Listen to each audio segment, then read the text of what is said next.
So let's get right into part two.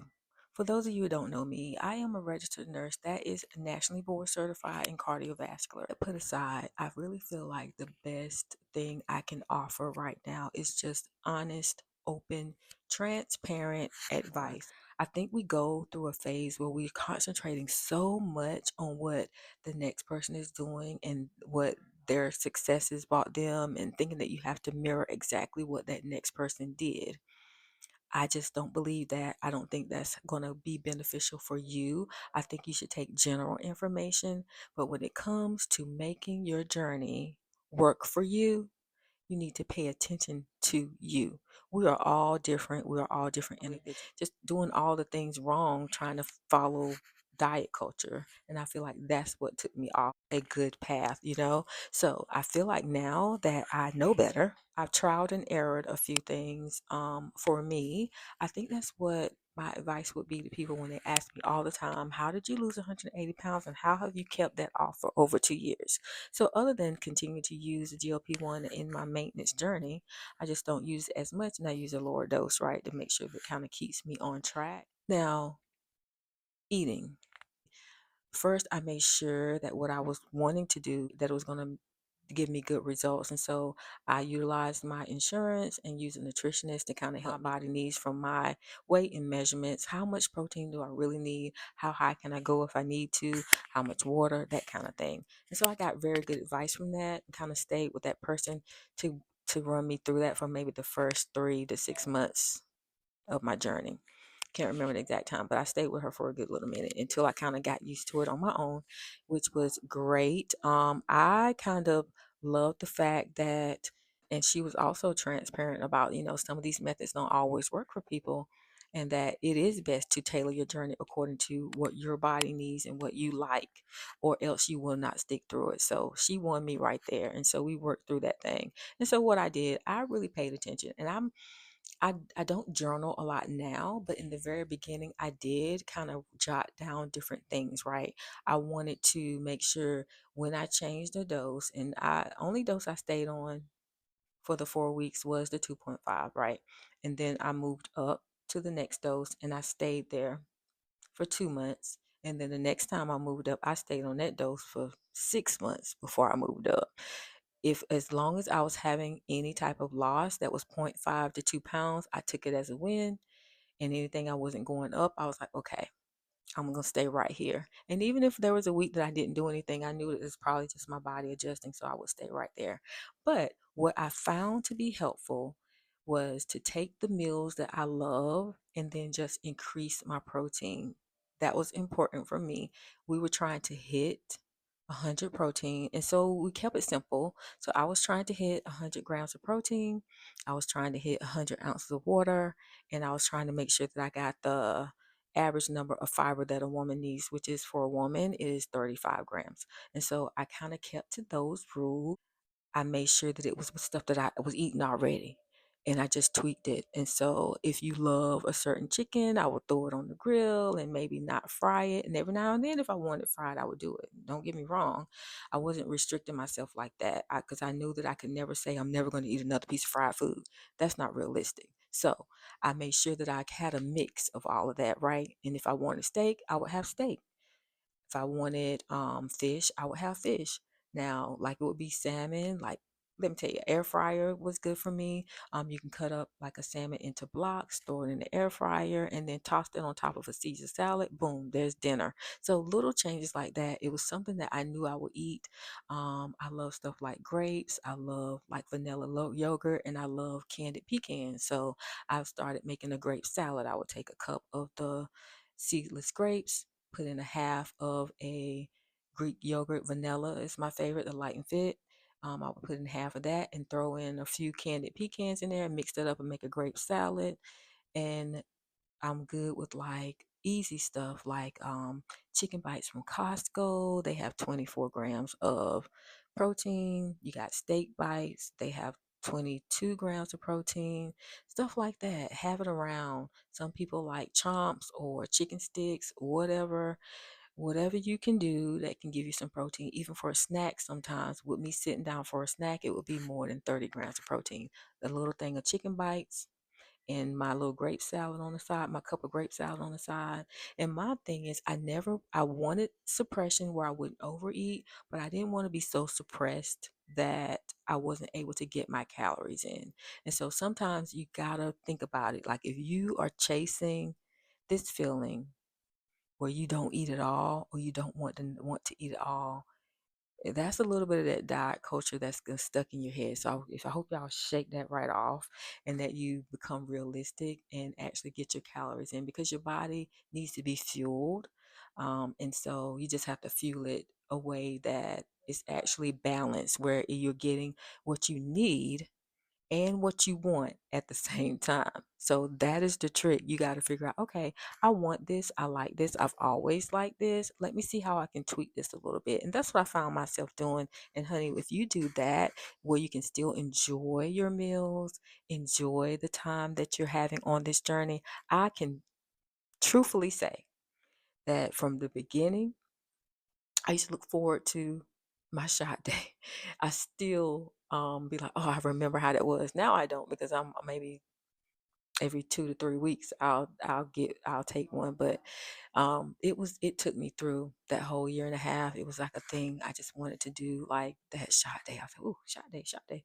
But yeah, it was only because it really did help put me in the driver's seat. I felt finally like I was in control. And while I had that control, instead of being around there trying not to eat, we need to figure out what we can eat that's going to be good for us. How are we going to put our body in the best possible situation? And so this is why I say you really need to keep your lifestyle and just tweak it a little bit and eat things that you love, because you got to be nice to your body. You can't be mean to your body and like you putting it on punishment and not allowing it to eat. And then you want it to perform to the best of its ability, and you didn't even give it the right stuff. And you wonder why you're lightheaded. You wonder why you're fatigued. You wonder why you're nauseated. Well, you gave it this medication, but you didn't fuel it right. So a lot of times side effects that people are having, a lot of them are avoidable, because you're doing things, how you're setting your days up is causing you actually to have these side effects. If you go too long without eating, guess what you're gonna do? You're gonna have heartburn, because you're gonna have acid buildup. You're gonna start feeling funny. You're gonna be lightheaded. You're gonna be weak, and then you're gonna get on social media and say that the medicine is terrible and it's giving you terrible side effects. Well, some of that stuff some of the people out here, baby, they're giving it to themselves. We gotta do our part. So make sure that you're eating your calories, find out what you need for your body, where you're at, get in a healthy deficit, make sure you're getting pushing those protein grams, make sure you're getting some fiber in, meaning you're gonna put some veggies, you're gonna put some fruit in there, some nice fiber, and you're pushing your water, you're hydrating. Your kidneys need this hydration. This medication protects your heart, it protects your kidney, all those things, but you got to do your part. You got to do your hydration. If you don't have specific instructions not to drink a certain much, like some people with chronic kidney disease are limited to how much they get a day. But if you don't have restrictions like that, you need to be getting in your water and electrolytes every now and then. A lot of times, if you're doing a lot of urinating, getting your water in, you need to put some of those electrolytes back in. So find you a good electrolyte. It don't have to be an expensive one. It could be one that's not. It could be something as simple as pink Himalayan salt, and putting a little bit in your palm of your hand, and on your tongue every now and then during the day. Or you can make coconut. You can drink coconut water. Different things. It doesn't always have to be a liquid IV, or something else that's very expensive for you. You can find ways around that. It can be common sense stuff. So now, veggies, if you, especially, it's summertime right now when I'm making this video. Their gardens are full of peppers and tomatoes and all the things that you can make all these veggies. You can put a little, I used to spray olive oil on my veggies, pop them in the oven and roast them real quick. Then you have your protein and throw it with those veggies. And then guess what? I'm going to still have like a tablespoon or something of rice or pasta or whatever on the side. It's just that my fork is not coming back to those things as much as it's going to those veggies and that protein. Just a little tip and trick. But what my main goal for y'all to realize is that however you are eating now, just start tweaking that to make small changes that you know you can live with. You might not like what I like to do with the roasted vegetables. You might want to stew yours. You might want to stir fry. I don't know, but whatever floats your boat, That's what you need to be doing, because if you do what you desire instead of changing and switching, trying to do what somebody else is doing, you're more likely to stick to doing it. So that is what's important. That is what I want y'all to get from this. Track it. Start writing down, okay, when I'm this week, I felt wonderful. Or yesterday and the day before yesterday, wow, I was so focused. I had energy. I felt so good. Write that down. Write down what dose you were on. Write down what you ate those couple of days, what food it was, how much you drank, what kind of movement you got in. Log it. Write it down. And then if you have that day where you're like, dang, I am out of it. I just don't feel good. I don't have any energy today. Write that down too. Write down. You need to know what's going on with your body. Pay attention to your body. Pay less attention to what other people are saying about what they're doing, right? And come back in, bring it all back in, because this is all about changing your body and your health, right? So start paying attention, write that stuff down so that you can mimic what had you feeling good. Then you can take what had you feeling bad and tweak that, because someone write about what you were doing on those days that you were feeling so bad, right? And so this is how I tailored my journey. Tailor your journey, and I feel like that's what helped me. I was writing it down, honey. If I felt a little funny, even a little bit, why do I feel such and such today? Let me write down. Let me think about it. What everything that I have? Go ahead and write it down. And then a day that I was like, oh wow, this is it.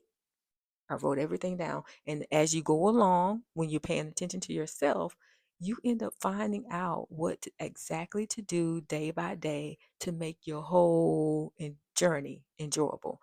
By the time I hit that 5 or 6 month mark, guess what? It was like a sewing machine, because I was paying attention, baby. I was making sure that I was building up my body and setting myself up for success. And guess what? We made it. We were successful. 180 pounds down 180 pounds for over 2 years. Started out at 330, and now I sit here at 149. And this is what I kind of want to get out to people, is that we really have to pay attention to your body. You really have to figure out how you can make those small changes. Stop trying to do drastic things. Stop trying to do what your neighbor is doing. Because if you pay so much attention to those people, then you won't even be paying attention to yourself. So start writing it down. Start making those small changes and start setting yourself up for success. Because that's what I did. I was successful. So this is part two. We're going to keep them short, try to keep them around 10 minutes. And then I'm coming in with part three, and we're going to talk about movement and some self confidence. All right, y'all. It's Raquel, aka Nurse Rock. Hope I see you on the next one.